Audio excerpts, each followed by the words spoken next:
Ayan, teka lang, check muna natin kung naka-record. Ayan, okay, nasisilaw ako eh. Okay, game. Level 2. Naka 44 na sa dashboard natin, sa panel 50. So miles per hour pa rin po tayo guys, hindi ko pumaset eh. So 52. Okay, meron traffic dito. Dito tayo sa bubuka tayo, papasok tayo ulit sa kanan. So 50 takbo natin base sa ating panel board. Natingin ko hindi naman tama. So yan, may mga kakanan. Sige, pasok na kayo dyan. Adjust na ako ng mga bigla ang likunin nyo. 54 ang nakita ko. Hindi ko masyado matignan. Siyempre nagmamaniw tayo ng medyo pasok at sayang ang tataw. Naka taas no. Shoutout sa'yo ate, ingat ka dyan. Alright, 51. Level 2 pa rin po tayo Nope, ayan. I don't know kung may misa dito kasi may mga nag-u-turn naman. So dito lang tayo. Baka sabihin na naman nila bus lane yan. Opo, hindi po bus to, truck to dapat. Diba? Ako na magko-correct sa'yo. Kakaliwa yan. Pumasok, papasok. Sige. Check. Kakanan to. Hindi lang nagsisignal pero tumitingin sa kanang salamin. Dapat po ganun po maiisip ninyo. Advance po kayo. Ayan, pwede pong pumasok ulit dyan dahil siya. Ayan, so mapasok bigla hindi tumitingin sa side mirror. So tingin nyo po bike lane po pa rin ang takbuhan natin. Kaya unahan ko na to. Nakaharang sa gitna eh. Dapat dun siya sa bike lane. Joke lang.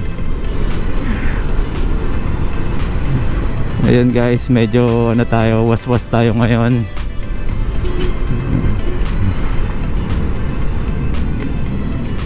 Okay, bubuka tayo ulit dito dahil may mga kumakanan dyan at lumiliko. So 76 volts ang nakikita ko sa natin from 80 to 83 no.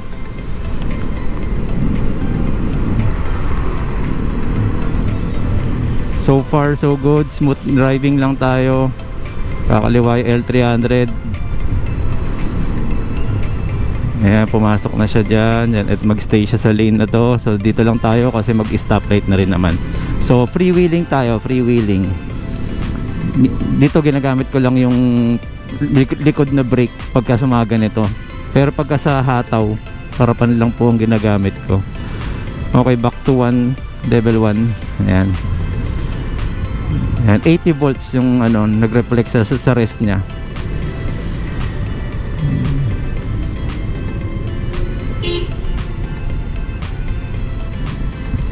So yung iba guys na nalilito sila, ano ba dapat pagka nakahinto ba o abang tumatakbo nung makita nilang 72 volts yung kanilang panel?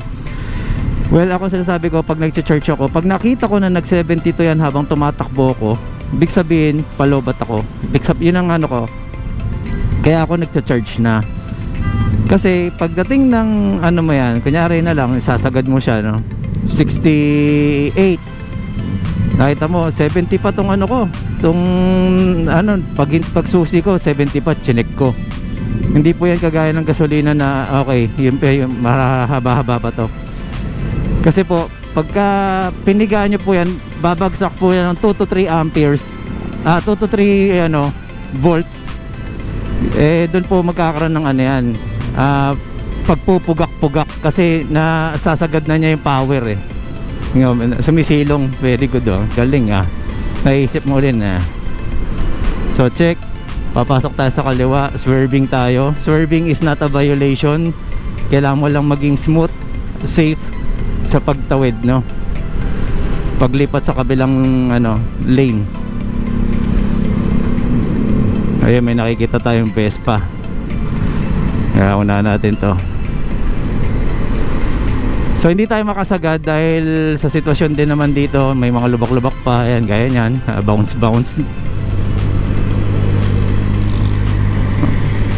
Hindi tayo makasagad eh. Pagka nag-3 tayo, tingnan natin kung kakayanin ko ha. Wala na naman ulit. O, dito tayo. 3. Ayaw. Wala. Anong haliliko na to eh. So ayan, kasi may U-turn dito, kaya dito tayo sa side na to. Kesa pumila kayo dyan, alam mo may U-turn slot dyan, so pwedeng mayroon talaga ano dyan. Nanggigil si kuya dahil in-overtaken ko guys. Takbuhan natin. Ito na may mga ingay ng tambucho nila. Siguro mga 80 to ano na yung takbo na to. 80, tingin ko 80. Dito tayo. Diyan na kayong lahat. Tahimik lang tayo dito sa gilid kasi e-bike tayo. Alright guys, yun lang po muna siguro. At pinakita ko lang sa inyo yung ano, yung speed natin. Hindi kasi natin may sagad-sagad pa talaga, no? Dahil nga ano, yun, no? Patu.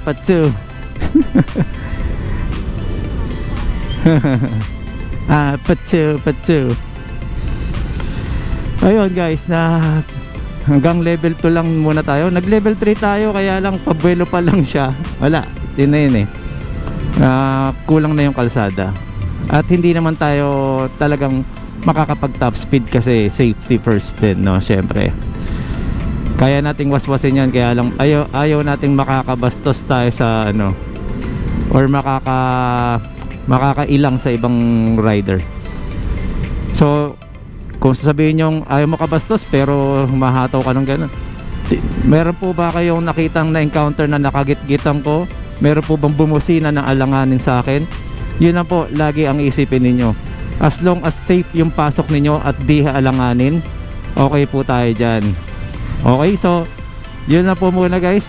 Dire-diretso na po tayo sa EDSA at meron pa tayong training. So guys, invite ko po kayo sa next training namin. Meron din tayong matatackle doon about road safety kahit paano. And also syempre kung gusto mo talaga matuto, mag-learn, punta po kayo sa amin at makakapag-earn pa po kayo guys. So ayun lang po. Kami po ay We Are Provide. Check nyo po sa website We Are Provide. So pag type nyo po sa Google, sa Google, makikita nyo po kagad yun. Unang-una po, We Are Provide. So ayan, maraming salamat po. Ingat po tayo, ride safe lagi.